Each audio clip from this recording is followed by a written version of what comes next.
Arkadaşlar merhaba. Bugün 1.2 TDI GFW motor dizel filtresini değiştireceğimizi anlatacağım. Gördüğünüz üzere dizel filtresi şu an çekime göre sol tarafa yerleştirilmiştir. Burada iki tane giriş hattı var. Bir tanesi input, bir tanesi output. Yani giriş ve çıkış olarak iki borudan oluşmaktadır.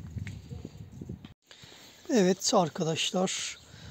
Bu işleme başlamadan önce bir eski kumaş parçasını bu şekilde yerleştirin, çünkü mazot saçılacaktır etrafa.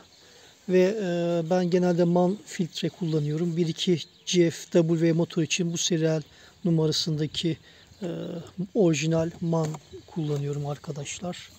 Dediğim gibi bu şekilde bezi yerleştirin ve şimdi boruları nasıl çekeceğimizi anlatacağım.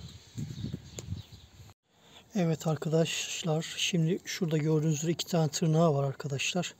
Bu soketleri çekiyorsunuz. Biraz bazen şöyle sağlı sollu döndürmeniz gerekiyor. Evet, böyle çekiyorsunuz. Aynı şekilde diğerinde burada iki tırnak var arkadaşlar. Çekiyorsunuz. İşlemi bitiriyorsunuz arkadaşlar. Bu şekilde devam. Evet arkadaşlar, başarılı bir şekilde çıkarttık.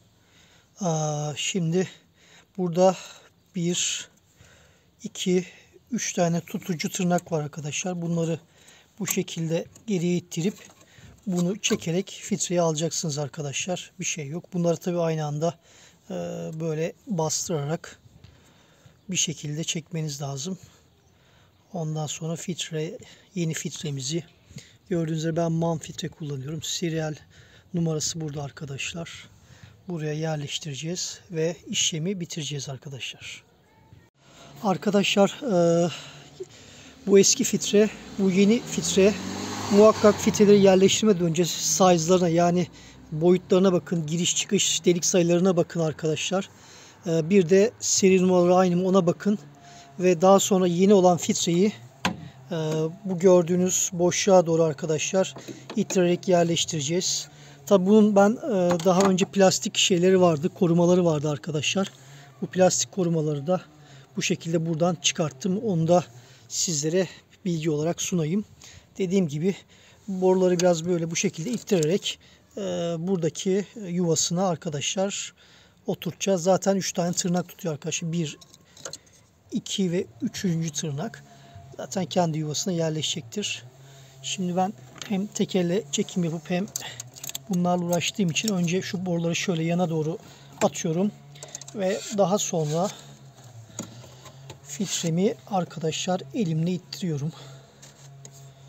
Bu şekilde şöyle çıt diye bir ses gelecektir arkadaşlar. Bakıyorum tırnaklar oturdu arkadaşlar. Evet, bu tırnaklar oturdu. Şimdi diğer dizel konnektörlerimi bağlıyorum. Onları da arkadaşlar bu şekilde. Bunda da çıt diye bir ses gelir. Evet arkadaşlar, çektiğiniz zaman gelmemesi lazım. Bakın bu şekilde.